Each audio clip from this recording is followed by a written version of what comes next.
Today in the Fresh Brew Run Club, my first run reaction in the New Balance Rebel V4 to answer the question, what are these shoes even for?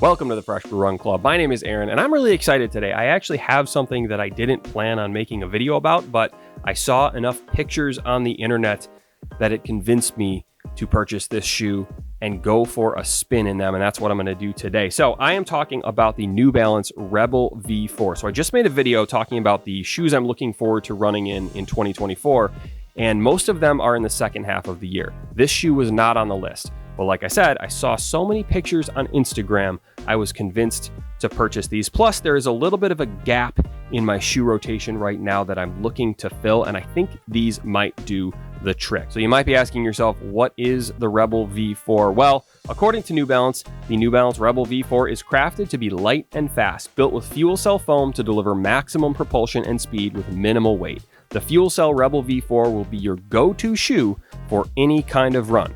Keep that last sentence in mind. So New Balance has this fuel cell line of shoes, and they actually look exactly the same. I'm not familiar with it. I've never run in a New Balance fuel cell model of shoe, and it was kind of confusing because they have like the SC Elite, the SC Trainer, the Rebel V4. There's another like smaller shoe. There's a track spike. There's a lot of shoes that look exactly the same. I'm not exactly sure why they all look the same. I think maybe it's like a branding thing. It could be something about like offering the same looking shoe at different price points. I'm not totally sure. I couldn't find any conclusive evidence, but it is one line and they all use the same fuel cell foam in the midsole. So going back to that sentence, your go-to shoe for any kind of run, in that description, it kind of makes you think that this is like a daily trainer. This is something that if you got a 5-mile run, you grab these. If you got a 10-mile long run, you grab these. If you got a faster workout, you grab these. But picking them up, these would be the lightest daily shoe that I have ever worn in my life. So that's what I want to answer today. Like, what on earth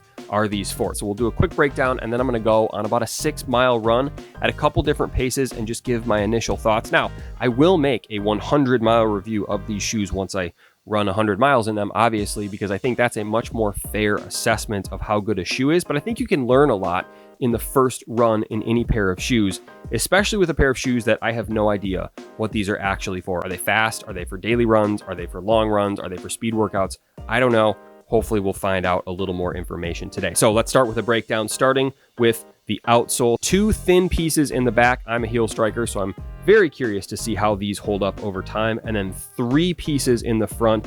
Clearly, if you are a midfoot striker, there's a lot more protection for you in the front of the shoe as opposed to the back. Most people, the vast majority of people, whether they want to admit it or not, are heel strikers. I am a heel striker. I smash the ground with my heel first, and I tend to break down that area of all of my running shoes first. So there's a lot of exposed foam as opposed to the rubber. So we'll see how this wears down over time. Going up to the midsole, that is where we find the fuel cell foam. The midsole, the whole shoe is super, super light. So I've been running in the More V4s and the 1080 V13s from New Balance. They have fresh foam, which is a little bit squishier. This feels a little firmer, but it's also super, super light. It is a pretty thick looking midsole, although it goes up kind of around the heel a little bit. So you're not sitting on top of this. Your foot kind of sits down in it a little bit. Going up to the upper, interesting upper. It's a very lightweight upper. When I put the shoes on for the first time, I could see my socks through these. So I do think this is going to be a very breathable upper. A lot of people ask me about all the shoes that I've reviewed, like, hey, is this a breathable shoe? For the most part, my answer is no. To me, breathability is like feeling the wind on your feet. I think you might be able to feel the wind on your feet in these shoes. So we'll see how those hold up. There is a little bit of a heel collar pad there to hopefully give you good lockdown around your ankle. The tongue is an interesting material. I will put that closer to the camera.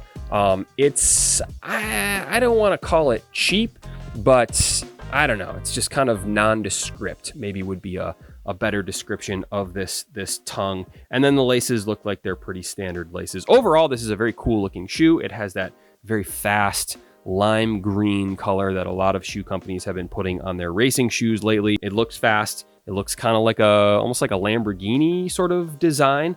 Aventador. I think that's a Lamborghini. Gallardo. I don't know. Those are Lamborghini names, I think. So anyway, that is the breakdown of this shoe. So what I'm going to do next is go for a 6-mile run tomorrow morning. Actually, I'm filming this at night. So I'm going to get up. I'm going to go for a 6-mile run. I'm going to bring the old GoPro. I'm going to just document my thoughts, and hopefully we'll have a little bit of a better conclusion of what this shoe is all about. So with that said, I'll see you then.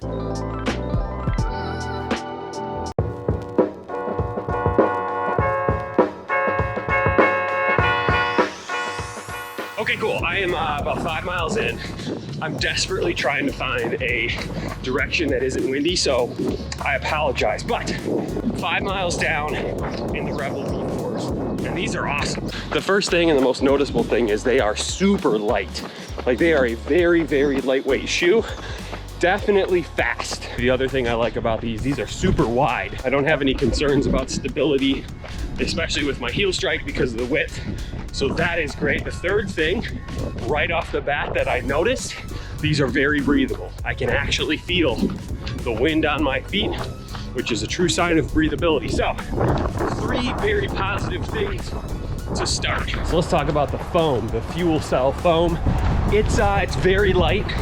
It's firm. It's a firm foam. Definitely not a lot of give to this. So if you're looking for like a cushioned shoe, this isn't quite it. It's built for speed. I want to talk about that a little bit. I think the width helps to make up for how the foam isn't like the softest. So if you like a firmer midsole foam, these would be great. Now, of course, I immediately stepped in a puddle and got these dirty, so they lasted approximately 1 mile before getting dirt in them, but that's okay. Shoes are meant to be worn. They're not meant to look good. A dirty shoe is a sign of putting in hard work, so I don't really care if they get that dirty. I mean, I don't want to destroy them or anything, but something to keep in mind. If you are paranoid about keeping these shoes clean, it's impossible. Okay, so the whole point of this video, what are these shoes for? It's an interesting question. I think these are a little faster than a daily trainer. This would be a good shoe if you're training for a marathon, for your tempo runs. I'm gonna take them for my speed workouts, for my strength runs on the track. I think that's what this would be good for. With my tempo runs, I don't love running in my carbon fiber plate shoes every single tempo run because they're expensive and I don't want to wear them down. So these would be a good alternative. You get that speed, they're not as expensive, and I think they're probably a little more durable than like an Alphafly, which is what I was running in before. So something to keep in mind. Is this a daily trainer? I don't know. I think I would prefer a little more cushion. I mean, I'm a big fan of max cushion shoes, so probably not for me. Maybe if you like something lighter and firmer. Also, if you want a racing shoe without a carbon fiber plate, this is a good alternative. You can save a few bucks without paying for that carbon fiber premium. This is good. It's light, it's breathable. Definitely a shoe you could take on any kind of distance, whether it's a 5K or a full marathon. And then finally, I'd say these are just cool looking shoes. Like, I do believe if you look good, you feel good, and you run well. Grammatically correct version of that phrase. I believe that. And these make me feel fast. Okay, backyard recap. So yeah, these were fantastic. A lot of fun to run in. You can see I already got them slightly dirty. The one thing I'm definitely gonna keep an eye on is how the exposed midsole foam breaks down. Like I've said a million times, I'm a heel striker. After one run, it looks okay, but we'll see how that holds up over time. So this is definitely not the last video I'm gonna make about this shoe. In fact, the next video I make, which will be my 100-mile review, I would argue is 100 times more important. That'll be a much more fair assessment, but so far, so good with the New Balance Rebel V4. So that'll be the video for today. Thank you for watching. Subscribe if you haven't already, and I'll see you soon.